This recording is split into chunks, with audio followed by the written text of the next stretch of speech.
Most of them are interested in incentives. And why don't you tell us about that? I mean, it's very size dependent.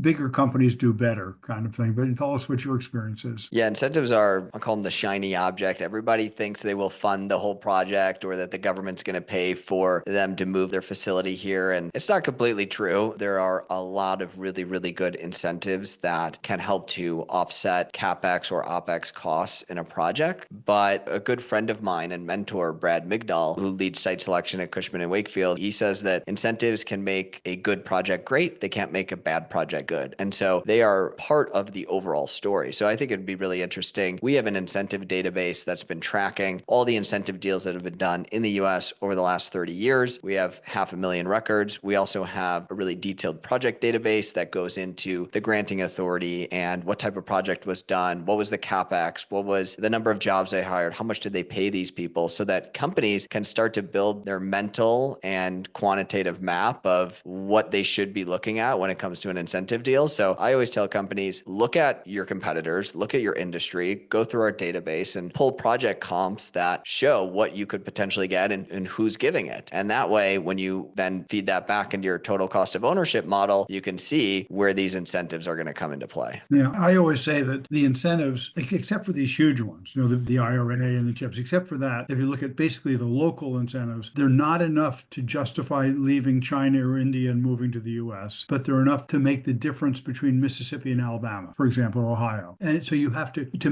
justify leaving those low wage countries and coming here, you have to make it up on the duty and the freight and the carrying cost of inventory, all these other things that TCO quantifies, and on tariffs, or the possibility of tariffs.